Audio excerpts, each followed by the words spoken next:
Divorce হওয়ার পর আবার যদি সম্পর্ক করতে চায় তাহলে শরীয়ত বিধান কিরূপ?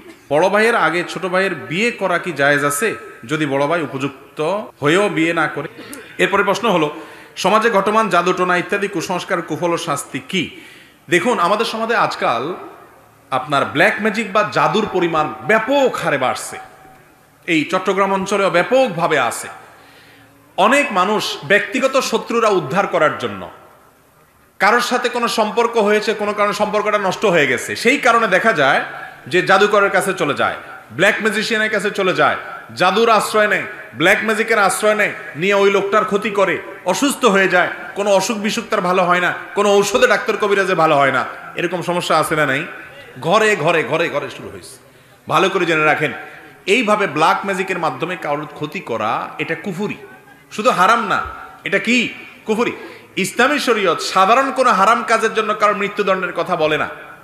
বিশেষ কিছু হারাম কাজ আছে, যে হারাম কাজগুলোর ফলে সমাজ নষ্ট হবে, পরিবার নষ্ট হবে, মানব সভ্যতা ক্ষতিগ্রস্ত হবে, সেগুলোর জন্য শাস্তির কথা বলে। আপনি গান শুনছেন, হারাম গান শুনছেন, শরীয়ত আপনাকে এর জন্য বেত্রাঘাত ঠিক করে দেয় না যে এত বেত্রাঘাত করতে হবে, আপনাকে মারতে হবে, আপনাকে মৃত্যুদণ্ড দিতে হবে। না, আপনি আপনার বাসায় হারাম গান শুনছেন, আপনি আল্লাহর কাছে শাস্তি পাবেন কিয়ামতের দিন। দুনিয়াতে এর জন্য কোনো শাস্তি দিতে পারে না, কারণ আপনার এই পাপ আপনাকে পাচ্ছে, সমাজের ক্ষতি হচ্ছে না। কথা বুঝতে পারছেন? জাদু এবং ব্ল্যাক ম্যাজিক এটা এমন একটা অপরাধ, শুধু হারাম নয়, কুফরি কাজ।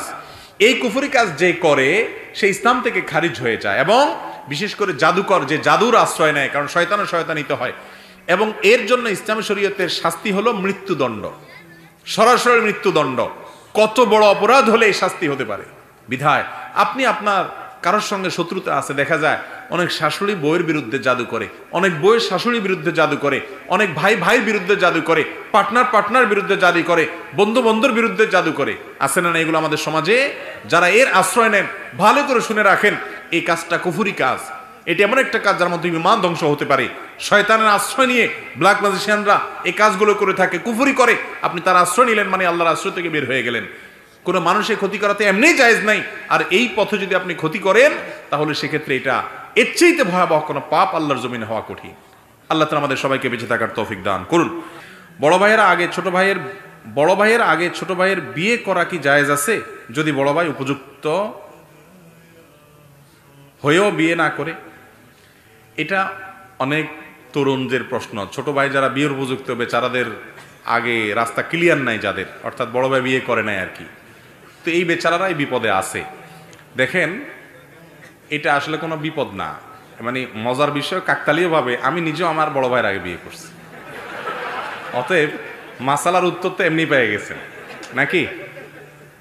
আচ্ছা, ব্যাপারটা হচ্ছে কি শুনেন, বিয়ে শাদী, হজ, উমরা এগুলো সব নির্ভর করে বেশিরভাগ ক্ষেত্রে আর্থিক সঙ্গতির উপরে, তাই না? একজন মানুষ যখন শারীরিকভাবে সক্ষম, ফিজিক্যাল সক্ষম, উনি বিয়ে করার বয়স হয়েছে, উপযুক্ত হয়েছেন, প্রাপ্তবয়স্ক হয়েছেন, বালেগ হয়েছেন, বিয়ে করার মতো বয়স তার হয়েছে, এর পাশাপাশি তার স্ত্রীর মহারণা দেওয়ার ক্ষমতা আছে, ভরণ পোষণ দেওয়ার একটা ব্যবস্থা, মিনিমাম ডাল ভাতের ব্যবস্থা অন্তত করতে পারে, সে বিয়ে করবে। এখন কোনো কারণে হয়তো আমার বড় ভাই বেচারার সেই অ্যাবিলিটি হয় নাই, আর্থিক অ্যাবিলিটি আমার অনেক আছে, তাহলে এখন যদি সমাজ বলে না বড় ভাইয়ের বিয়ের আগে তোমার বিয়ে হবে না, এমনকি মেয়েদের ক্ষেত্রে এটা করা হয়, তাহলে এই সমাজ ভুল পথে আছে, এটা কোনো সঠিক কাজ না। তবে হ্যাঁ, ছোট ভাইয়ের যদি অনেক পয়সা কড়ি থাকে তাহলে বেচারা কিছু পয়সা কড়ি দিয়া বড় ভাইকে বিয়ে করে দেওয়া উচিত। আর যদি ওরকম পয়সা কড়ি না থাকে, আমার মতো গরিব হয়, তাহলে সে নিজে বিয়ে করাতে কোনো অসুবিধা নাই। মুরব্বীরাও এক্ষেত্রে কার্পণ্য করবেন না, বাধা তো মুরব্বীরা দেয় বেশিরভাগ, যুবকরা তো করতে চায়। অতএব মাসালা মুরব্বীদের বুঝতে হবে ভালো করে, যে আপনার বড় ছেলের আগে মেজো ছেলে বা ছোট ছেলে যদি বিয়ে করে, শরীয়তে সেটা খারাপ কোনো কিছু না। আমাদের সমাজের একটা সমস্যা কি জানেন? আকামা জিনিসগুলাকে ধরে খারাপ মনে করে, আর যেগুলারে খারাপ মনে করা দরকার ওগুলো দোষী কিছু মনে করতেছে না। যৌতুক আনতেছে সেটাকে খারাপ কিছু মনে করতেছে না, ঠিক না? আবার ছোট ছেলে আগে বিয়ে করছে, বিধবা মহিলা বিয়ে করছে, তালাকপ্রাপ্তা মহিলা বিয়ে করছে, তাহলে সেটাকে খারাপ মনে করতেছে। সমাজটাই নষ্ট হয়ে গেছে, ঠিক না ভাই? ঠিক। যেটারে খারাপ মনে করা দরকার সেটাকে খারাপ মনে করতেছে না, যেটা ভালো কাজ সেটাকে কি মনে করতেছে? খারাপ মনে করতেছে। অতএব বড় ভাইয়ের আগে ছোট ভাই, বড় বোনের আগে ছোট বোনের বিয়ে হওয়াতে শরঈ দৃষ্টিকোণ থেকে কোনো অসুবিধা নাই। তবে হ্যাঁ, এই ক্ষেত্রে অভিভাবকরা এবং ছোট ভাইয়েরা বড় ভাই বড় বোনের বিয়ের ব্যাপারে আন্তরিক হওয়া উচিত, চেষ্টা করা উচিত, সহযোগিতা করা উচিত, এবং এক্ষেত্রে প্রয়োজনে বড় ভাইকে বিয়ের জন্য হেল্প করা উচিত, সেটা ভিন্ন বিষয়। কিন্তু তাই বলে কোনো কারণে বড় ভাইয়ের বিয়ে হচ্ছে না, এরকম হয় অনেক, যে ওই ছোট ভাই বেচারা বুড়ো হয়ে যাচ্ছে বড় ভাইয়ের বিয়ের জন্য, এরকম জায়েজ নাই। এরপরে প্রশ্ন, ডিভোর্স হওয়ার পর আবার যদি সম্পর্ক করতে চায় তাহলে শরীয়ী বিধান কিরূপ? ডিভোর্স যদি হয়ে যায় স্বামী স্ত্রীর মধ্যে, বিচ্ছেদ হয়ে যায়, এরপর যদি বিবাহের মাধ্যমে একে অন্যে পুনরায় মিলিত হতে পারে, অর্থাৎ স্বামী স্ত্রী হিসাবে তারা আবার বিবাহ বন্ধনে আবদ্ধ হওয়ার সুযোগ থাকে, যেমন 1 তালাক দিয়েছেন, 2 তালাক দিয়েছেন, তাহলে তো সে সুযোগ আছে, এবং ওলামাদের কাছ থেকে মাসআলা বিস্তারিত জেনে সেটা আমল করবেন। যদি তালাক 3টা দেওয়া শেষ হয়ে যায়, 3টাই তালাক পতিত হয়ে যায়, তাহলে আর পুনরায় স্বামী স্ত্রী হিসাবে একসাথে থাকার সুযোগ নাই।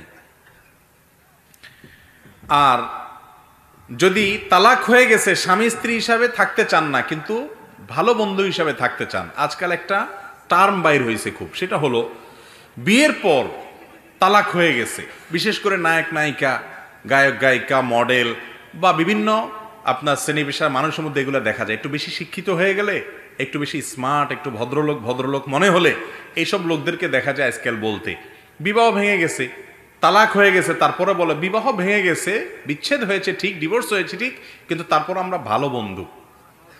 শুনছেননি আপনারা এই সমস্ত কথা?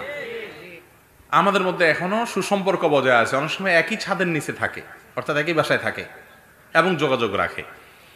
আর আমাদের সমাজের এক শ্রেণী মানুষ মনে করে কত বড় মনের মানুষ, তালাক হয়ে গেছে তারপরেও তাদের মধ্যে মিল মহব্বত আছে, সুবহানাল্লাহ, কত বড় কলিজা।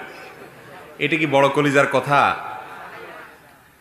তালাক হয়ে যাওয়ার পর অন্য একজন অপরিচিত নারী, তিনি যেরকম আপনার গায়ের মাহরাম, তার সাথে আপনার যেরকম পর্দা করা ফরজ, তার সাথে যেরকম আপনার একান্ত বাধ্য না হলে, নিরুপায় না হলে, প্রয়োজন না হলে যোগাযোগ করা জায়েজ নাই, আপনার তালাক প্রাপ্তা স্ত্রীর সাথে আপনার এরকম কোনো যোগাযোগ রাখা জায়েজ নাই।